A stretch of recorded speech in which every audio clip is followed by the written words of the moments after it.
चाहे वो एक्सपोर्टर हो, लोकल इंडस्ट्रियलिस्ट हो, उसको 2%, 3%, 4% के ऊपर आसान शराइत के ऊपर सरमाया फ़राहम किया गया, जिससे आज पाकिस्तान के अंदर हज़ारों की तादाद में स्पिनिंग मिल्स की मशीन्स आ रही हैं, डाइंग मशीन्स आ रही हैं, यहाँ पर पावर लूम्स बड़ी तादाद के अंदर जो है वो लग रही हैं। और ये तमाम मॉडर्न टेक्नोलॉजी है जिससे एफिशिएंट प्रोडक्टिविटी हासिल होगी, जिससे पाकिस्तान की एक्सपोर्ट्स में इजाफ़ा होने जा रहा है। पाकिस्तान में लाखों नौकरियां क्रिएट होंगी जो कि हमारे मज़दूरों को मिलेंगी। और उससे इम्पेक्ट क्या इस चीज़ का आया है कि हमारे पावर लूम सेक्टर ने फैसलाबाद के अंदर लेबर्स की तनख्वाहें उनको प्रॉफिट हुआ, मुनाफा में हुआ, लेबर्स की तनख्वाहें उन्होंने बढ़ाई। तो मैं समझता हूँ कि इसका पूरा एक इम्पेक्ट इस लिहाज से जो है वो जनरेट होता है। और आपके इल्म में होना चाहिए कि इसी तरह हमें जो बार बार एक बात सामने आती है, ये कराची हालिया इंतखाब में भी आपने देखा कि किस तरीके से 5% वोट लेकर टोटल एक इंतखाबी हलके का एक उम्मीदवार जीतता है, और एक नेशनल असम्बली का जो हलका है उसमें 5% वोटों के साथ आप किस तरीके से पूरी कंस्टिट्यूंसी की जो है वो नुमाइंदगी कर सकते हैं। और आम तौर के ऊपर यहाँ पर तो एक यूनियन कौंसिल का उम्मीदवार जो है वो इतने वोट ले लेता है जितना एक कौमी असम्बली का मेंबर कराची जैसे पॉपुलेटेड हलके से वोट लेके जो है वो कामयाब हो रहा है। और 21% जो है वो पूरे हलके के अंदर टर्न आउट सामने रहा। ये लम्हा फ़िक्रिया है, ये लम्हा फ़िक्रिया है पाकिस्तान की जमहूरियत की, मैं समझता हूँ पायदारी के हवाले से, और ये सोचने का अमर है इलेक्शन कमीशन के हवाले से भी, और पाकिस्तान की तमाम सियासी जमातों के हवाले से भी। और आप इतने वोट्स के साथ किसी पार्टी की पॉपुलैरिटी को भी जज नहीं कर सकते, किसी एक पार्टी की मकबूलियत को भी जज नहीं कर सकते। और आप ये देखें कि कोविड की सूरत हाल भी थी, रमज़ान भी था, टर्न आउट जो है वो इंतहाई कम रहा, और उसके बाद जो है वो एक दूसरे के ऊपर धांधली के इल्ज़ामात लगा रहे हैं।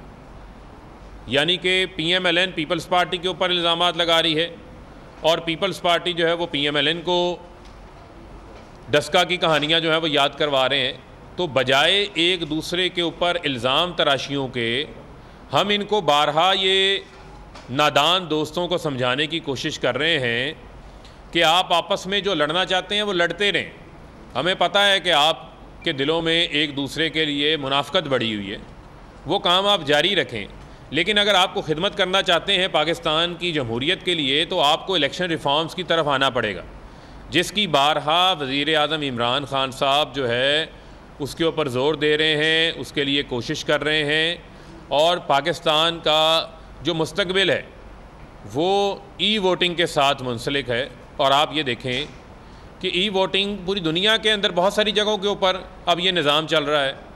अब जो है वो दुनिया के अंदर इंफॉर्मेशन टेक्नोलॉजी जो है उसका ज़माना है, वो इतनी तरक्की कर चुकी है कि हमें टेक्नोलॉजी का इस्तेमाल करने से किसी किस्म की जो है वो ममानत या दरेग नहीं करना चाहिए, हमें उसको यूटिलाइज़ करना चाहिए, इंट्रोड्यूस करना चाहिए।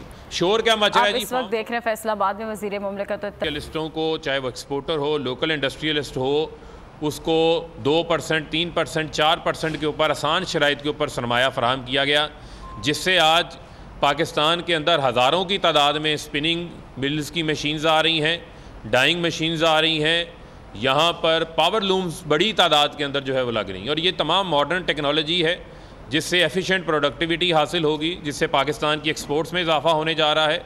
पाकिस्तान में लाखों नौकरियां क्रिएट होंगी जो कि हमारे मज़दूरों को मिलेंगी।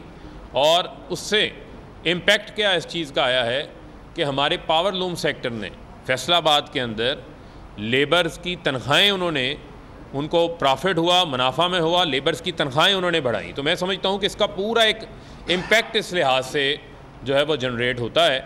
और आपके इल्म में होना चाहिए कि इसी तरह हमें जो बार बार एक बात सामने आती है, ये कराची हालिया इंतखाब में भी आपने देखा कि किस तरीके से 5% वोट लेकर टोटल एक इंतखाबी हलके का एक उम्मीदवार जीतता है, और एक नेशनल असम्बली का जो हलका है उसमें 5% वोटों के साथ आप किस तरीके से पूरी कंस्टिट्यूंसी की जो है वो नुमाइंदगी कर सकते हैं।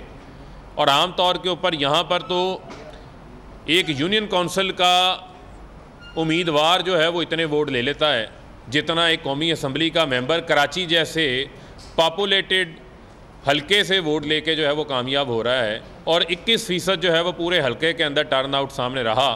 ये लम्हा फ़िक्रिया है, ये लम्हा फ़िक्रिया है पाकिस्तान की जमहूरियत की, मैं समझता हूँ, पायदारी के हवाले से, और ये सोचने का अमर है इलेक्शन कमीशन के हवाले से भी और पाकिस्तान की तमाम सियासी जमातों के हवाले से भी।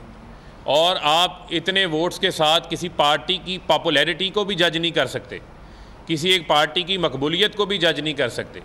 और आप ये देखें कि कोविड की सूरत हाल भी थी, रमज़ान भी था, टर्न आउट जो है वो इंतहाई कम रहा, और उसके बाद जो है वो एक दूसरे के ऊपर धांधली के इल्ज़ामात लगा रहे हैं। यानी कि PMLN पीपल्स पार्टी के ऊपर इल्ज़ामात लगा रही है और पीपल्स पार्टी जो है वो PMLN को डस्का की कहानियाँ जो है वो याद करवा रहे हैं। तो बजाय एक दूसरे के ऊपर इल्ज़ाम तराशियों के, हम इनको बारहा ये नादान दोस्तों को समझाने की कोशिश कर रहे हैं कि आप आपस में जो लड़ना चाहते हैं वो लड़ते रहें। हमें पता है कि आपके दिलों में एक दूसरे के लिए मुनाफ़कत बढ़ी हुई है, वो काम आप जारी रखें।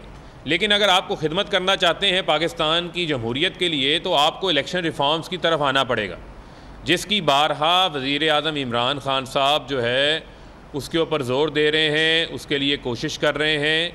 और पाकिस्तान का जो मुस्तकबिल है वो ई वोटिंग के साथ मुंसलिक है। और आप ये देखें कि ई वोटिंग पूरी दुनिया के अंदर बहुत सारी जगहों के ऊपर अब ये निज़ाम चल रहा है।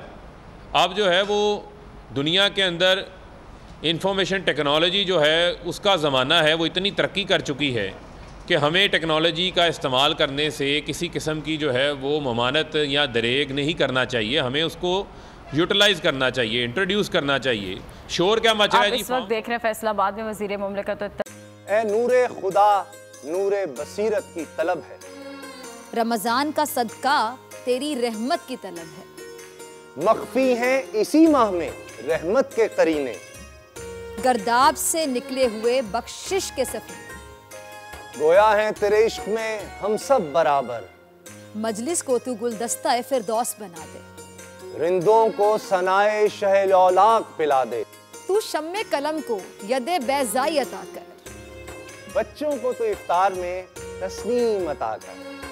रमजान मुबारक की खुसूसी नशरियात रमजान में बोल, सिर्फ बोल एंटरटेनमेंट पर। रमजान में बोल।